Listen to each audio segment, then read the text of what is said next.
Good morning on this Sunday, October 10th, and welcome to the Georgia Gang. Governor Brian Kemp focuses on immigration as he makes yet another trip to the border. And the Department of Labor under fire for more than $1 million in free lunches. Also, some critics lash out at Senator Butch Miller over comments he made about folks moving to Georgia. Theron, Martha, and Bobby are all here, and Brian Robinson is filling in for Phil. The debate and discussion begin right now. From the Fox 5 studios, the Georgia Gang starts now. Governor Brian Kemp was one of 10 Republican governors who traveled to Texas to push back on what they call open borders. Governor Kemp also visited National Guard troops whom he sent to Texas to help with the crisis. We're so grateful for your service and for everybody that's here, no matter where you're from. In the state of Georgia, we support your mission, we support you individually, we support your families back home. Governor Brian Kemp also joined several other Republican governors at a news conference spearheaded by Texas Governor Greg Abbott, who is calling on the Biden administration to rein in the crisis at the border. Democrats in Georgia call the governor's trip a political stunt. We have our own problems here in Georgia that we need solving. You got crime that's going on right now that people are talking about, and people are hurting. We got redistricting coming up. And you find yourself somewhere else, talk about problems that may or may not exist in a state that has nothing to do with Georgia. Now, this trip comes 2 weeks after more than 24 Republican governors wrote a letter to President Biden requesting a meeting on the border crisis, a meeting that they did not get. Martha, let's talk about the strategy here. Governor Kemp campaigned on this issue. What has he done on this issue while he's been in office, and what can he do? Well, first of all, I know some say it's an open border. Well, when the normal number of people coming through up until this point in the year is 150,000 and we've had 1.5 million, I think that's an open border. So he went down, he helped. There's been National Guard from Georgia there for almost a year. He went down to visit the National Guard and to meet with the other governors. But what he has done is a lot of legislation related to human trafficking and drug sentences and things like that have been dealt with, which I think are part of the immigration issue. And then now he is partnering up with over 24 governors to say, here's what we need at the border. And they presented a 10-point plan, 3 of which President Biden could do immediately if he chose to with executive order. Bobby, this is a popular campaign issue in Republican circles. So isn't this a good strategy for the governor? I mean, look, I think it's fine that he decided to go visit the border in Texas, but I agree with the soundbite at the beginning of this piece that it's a curious political strategy. If you're running for re-election in the state of Georgia as governor and you're pitching your re-election campaign by traveling to other states, it just doesn't really add up to me. Here's the other thing. This is not a border state. Georgia is not a border state. Yes, we're on the water, but we are not a border state. And so to act like this is a crisis that's going on in our backyard, I think is a little outlandish. And I also think that there's things that are happening here in Georgia that are problematic, and he'd be wise to address them if he wants to be reelected. Brian, I see you shaking your head. Well, because the assertion that he's making is that because we're not a border state, this isn't an issue for us. Where does he think they go? Does he think they just stay in border states, or do those illegal immigrants make their way across the country, including to Georgia, which of course is a magnet because we have a lot of open jobs here? So of course it's an issue, and also for the reasons that Governor Kemp has talked about, that there is a huge gang component to this. There is a human trafficking component to this. What we don't know is what is the terrorism component that could be a part of this. It is a national security issue, and it impacts Georgia directly. There's not a lot a governor can do about stopping the border crisis, but what he can do is message on it. He can show it's a priority, and he can post up and draw a contrast with President Biden, whose rhetoric and the vice president's rhetoric have led to this border crisis. What they said to people is, come one, come all, walls are immoral. Remember that? This is what happens when you say that kind of stuff. Theron, go ahead and weigh in. Well, I think Brian just actually, proved Bobby's point. by basically saying there's nothing really, this governor can do about it exactly, but he can, for messaging purposes, sort of, go to this Texas border, Lori, to try to get the meeting with the president. And as you mentioned in your opening, right, I mean, this is something that a lot of Republicans feel that was a changing moment in the Republican primary back in 2018 is when now Governor Brian Kemp took a hard stance on immigration. But I have to agree with Leader James Beverly. I mean, it's just the optics, and you're going to hear me use that word a lot in this broadcast, right? The optics are you're over in Texas supporting an issue that helps you with your Republican base, and you're trying to get a meeting with the president, so you're doing everything you can to do that. But it totally, I think, optics-wise, hurts you with all these issues that we have going on in our state right now, like continuing to get people vaccinated and all the other host of issues. And we want to talk about human trafficking. That's something that Governor Kemp has definitely made a priority in working with Attorney General Chris Carr. He's definitely done some good things around that. But when we look at the issue around gang activity, and Brian can back me up on this, the Attorney General recently just said to Brian and I that there's literally gang activity in 157 counties in the state of Georgia. And so, again, if you're going to do something about public safety, and particularly with gangs, then I would think that time would be better spent in the counties in Georgia helping solving that issue. I wanted to move on, but I can't. Martha, you have your hand raised, and this is such a huge issue. Well, one quick point. I spoke to a number of Georgia sheriffs last week, and one of the biggest impacts in Georgia, is the fact that a kilo of cocaine at the beginning of the year costs $55,000. Now a kilo of cocaine costs $33,000. It's because the supply is so great coming in here since the first of the year, mostly across our southern border, and our Georgia National Guard are there helping to try to stem this flow, and they're getting no support from the federal government on it because the federal government on the border is overwhelmed because of the come one, come all policy. Bobby. I can't speak to the price of kilos and all that, but I can say politically speaking for a strategy, if you are Governor Brian Kemp, yes, you won the primary because of your ads about illegal immigration, or they certainly contributed to you winning the primary, but you're up for re-election. You're probably going to win your primary, and you're up for re-election, and you're going to have to pull over some of these people that voted for John Ossoff and Senator Warnock in the January 5th election. And so in order to do that, this is not the issue you want to be talking about. You can talk about taxes. There's other issues you can talk about if you're Republican trying to run in that race. But I am just surprised that this is the tact he's going. I guess he thinks he does have a problem with his primary opponent. But Brian, do you see this as a bipartisan issue? I totally disagree with that. I'm sorry, Lori. Yeah, go ahead. That's what I was going to ask you. Do you see this, though, as a bipartisan issue where he could pull some of the moderate folks over? Absolutely. Bobby's absolutely 100% wrong on the independents and the moderates who came from Republicans over to Ossoff and Warnock. They are angry about what is happening at the border. They see it as reckless. That's why Biden's numbers have dropped dramatically with independents. Those very people who switched over to Ossoff, Biden, and Warnock earlier this year and in November of last year. This is one of several issues that is going to move those people back over to the Republicans. Brian Kemp is dead on the politics of this. All right, I'm going to move on to the next block because I want to save some time to get into the Atlanta mayor's race. So coming up, Georgia's Department of Labor under fire for feeding its employees free lunch for months at a cost to taxpayers of more than $1 million. Have a question or comment for the Georgia Gang? Email them at georgiagang@foxtv.com. Oh, believe it or not, early voting begins this week. The big race we're watching is the Atlanta mayor's race. Theron, over to you. The candidates were out participating in several forums this week. One of them, Leadership Atlanta, which I helped to moderate, and it was tense at times. What are your thoughts going into this week? Well, first of all, Laura, you did a fantastic job. And the one thing I really liked about the Leadership Atlanta debate, it was the first one that I actually attended in person. I sat there for 2 hours, is that you guys really did a good job of pushing the candidates to really expound on their plans, but also you really asked some tough questions. You asked, Kasim Reed about some of the claims about, whether or not he's under federal investigation. You asked Andre Dickinson and Antonio Brown about a vote that they defended that, many perceived was a vote to defund the police. You also asked Antonio Brown Brown about, being indicted. But they all had an opportunity to really convey to the public about why they should be the next mayor. There was really an opportunity for Sharon Gay to explain some of the attacks that she received on one of her first ads when she said that she helped to do something in a housing area, but a lot of people say she tried to take credit. So ultimately, Lori, there's a lot of polls that are going out right now, public polls. A lot of candidates are embracing these polls.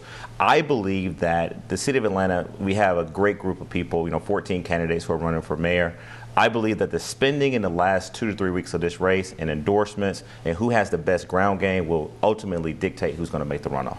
Brian, what are you watching the race for mayor? I mean, we had the 5 leading candidates at this debate. So many candidates, though, we know it's likely to go into a runoff.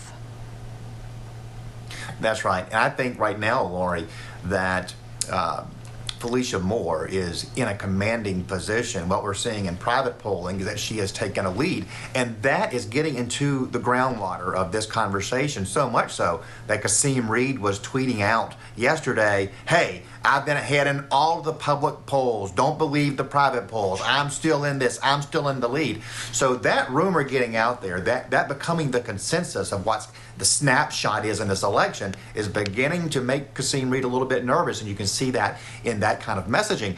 So you got to think, in my opinion, if Felicia Moore is in the lead and can maintain it and finishes first in the November election, that she's going to be a strong favorite in the runoff. And I think there's a two-pronged message for her. One, crime, which is the number one issue for everyone. And then two, separate herself from the former mayor by talking about corruption and the things that happened during that administration. So it's crime plus corruption. Martha, polls show former mayor Kasim Reed and city council president Felicia Moore as the top 2 leading candidates. What do you think? Well, and I tell you, for those of us that live in cities that are outside of Atlanta, but also do a lot of traveling in and out of Atlanta, which is, of course, what is happening, we have a real stake in this race. And I think that it is true what I'm hearing from folks that live in Atlanta and that are out there and that are going to vote and going to start early voting. I'm going to see there will be a big early voting turnout in this. Just from what I'm seeing, they're shifting towards Felicia Moore. That's what I'm hearing from people I'm talking to. Bobby, what do you think turnout will be like? I kind of agree with Martha. I think we're going to see a big turnout. Yeah, I don't think there's a lot going on right now other than this mayor's race, so it's going to have people's attention, especially as the air war continues over the next couple of weeks, and we start to see more television ads. It'll get people engaged. They'll get mail in their mailbox. They'll get knocks on their door, et cetera, up and down the ballot. I think there's a huge problem for Kasim Reed if the air of inevitability starts to fall away. I think Brian's right about that if his lead in the polls, perceived lead by the public, starts to shape and shift away, then the whole argument for him coming back, it becomes a big problem. And I think Felicia Moore, at this point, does seem to be the beneficiary of that. And I think if it is Felicia and Kasim in a runoff, that Felicia's going to have a very, very strong chance to win. Yeah, I think we've all learned, though, never discount the former mayor, Kasim Reed.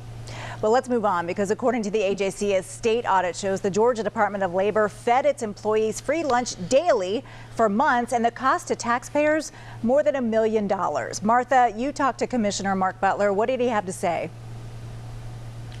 Well, he defended it, saying that it kept people in the office at a time when the task they were asked to do was monumental, that they didn't have to go in and out at a time when COVID was high, and that he pointed to the fact that since they stopped doing these lunches, they have had higher levels of cases and, in fact, 3 deaths in the department. But I do think that it's hard to buy, no pun intended, that you would get lunch for a year brought in even if you're working at your desk. It might have been a better option to, maybe provide the lunch so you don't have to go out, but you pay for the lunch. I mean, that may have been a better way to handle it.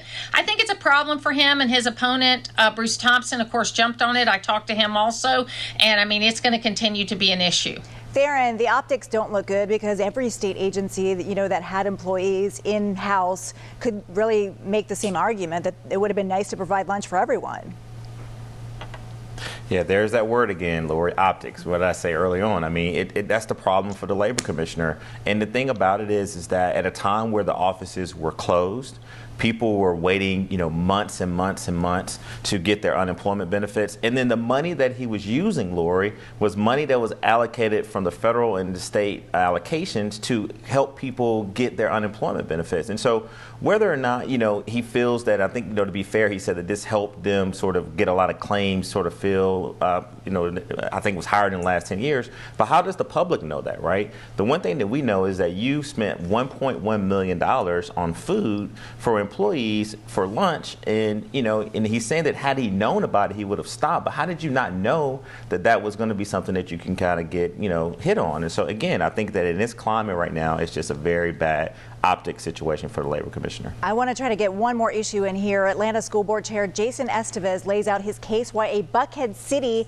would do more harm than good when it comes to education. For one, according to the Georgia Constitution, the city would not be able to create its own school system. The APS students in Buckhead would automatically become Fulton County students, which really gets sticky financially. Brian, there's a lot more questions than answers on this issue right now.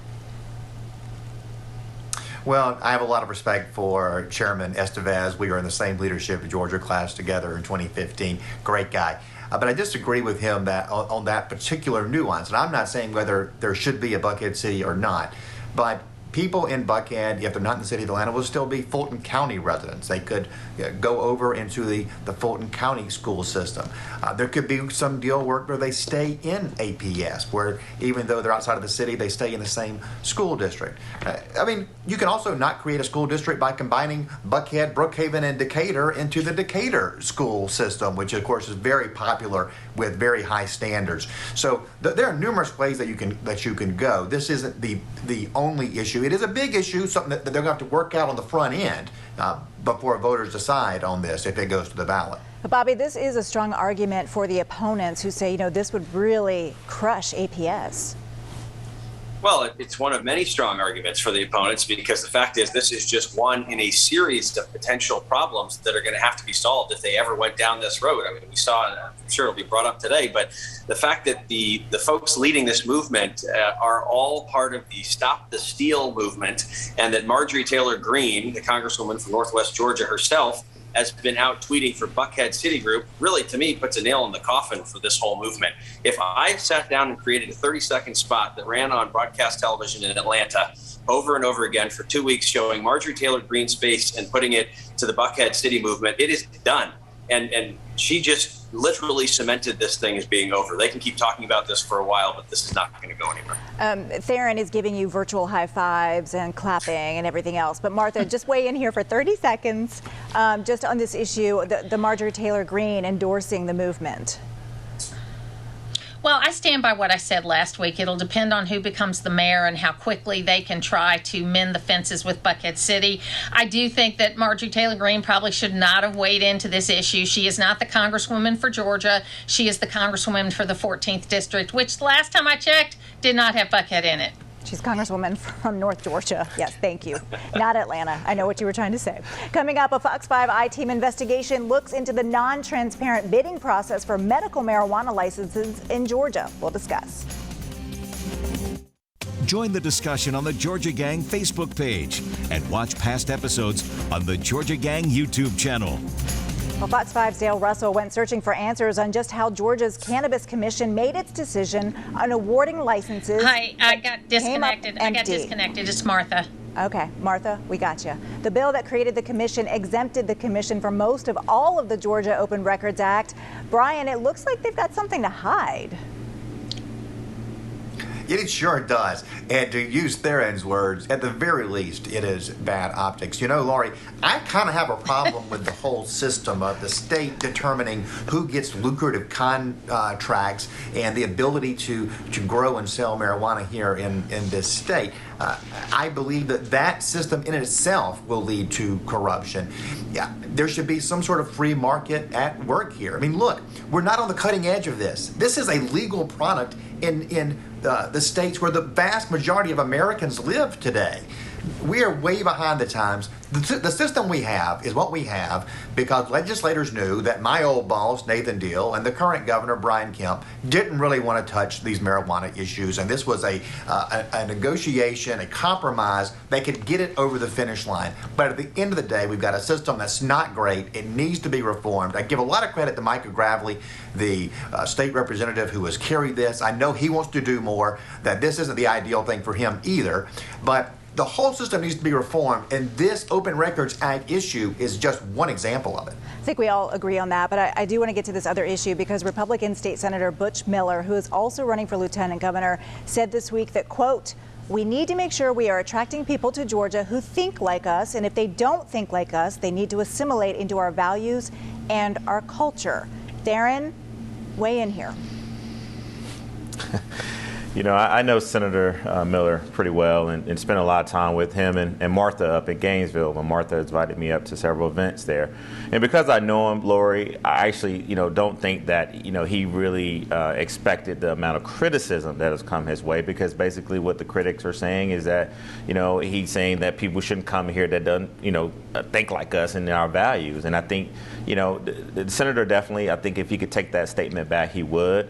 Because I know him, I'm able to, sort of understand that that's not probably who he is, his core. But was it a misstep, and was it something that he said that was very controversial for him as a senator, and also as he aspires to be the lieutenant governor in a Republican primary, is going to be something that people are going to bring up against him. Martha, I hope we have you back. He's from your neck of the woods, and he doubled down on those comments.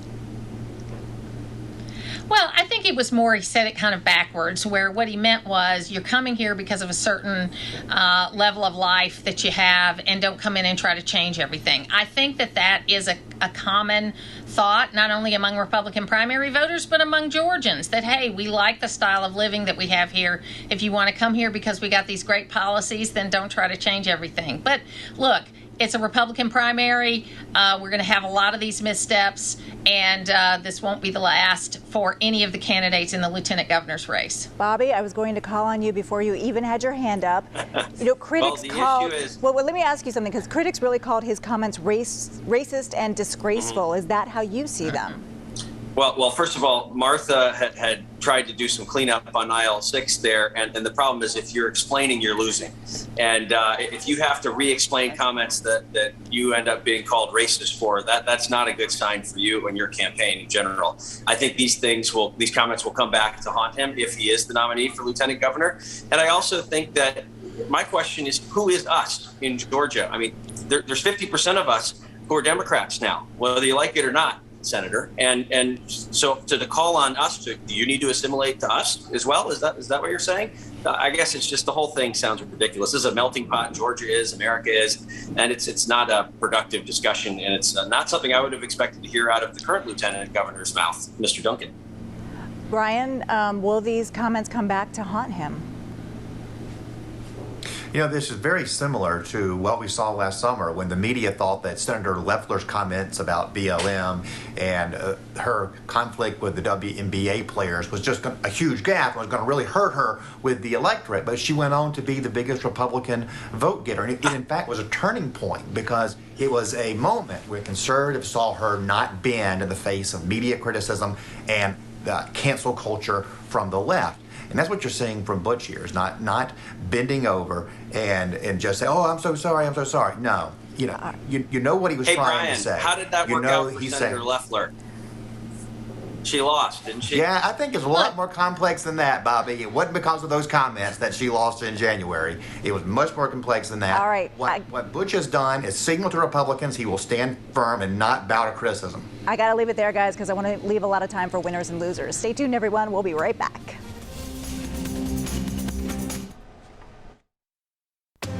Time now for the week's winners and losers.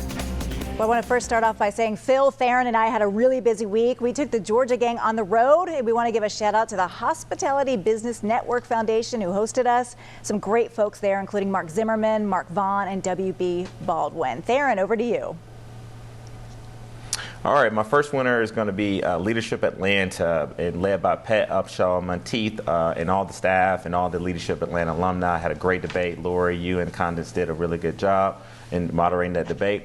I also want to make a winner this week, Gwinnett County. They were named by the U.S. Treasury as a top performer in their ability to utilize the stimulus dollars for their Project Reset 2.0 program. And then also want to give a shout out to Deborah Marshall and Chris Brown, who I met at the debate. They're big fans of the show, so definitely want to give them a shout out. Yeah, they were great to talk to. Brian, over to you. Well, let me double down on Gwinnett County, Lori. They're my winner this week because they gave 8% pay raises to their frontline officers, to their police officers and firemen. This is an all-Democrat board, and I think this is sending a strong signal in this climate where the police feel under siege, particularly from Democratic officials all too often. So to see these Democrats speaking up and saying, we support our police, we stand with them, we want them to stay here and keep these jobs, it's hugely important. Also in Gwinnett County, Mark Richt and Trey Battle, a former Georgia player, did an event this week in Peachtree Corners where Trey Battle talks about Mark Richt saving his life at a low point in his life. So winner there for Mark Richt. And finally, my daughter is 5 this week, so Quinn Paces is my last winner. Happy birthday, Quinn. Martha, I got about a minute, so we don't have a lot of time.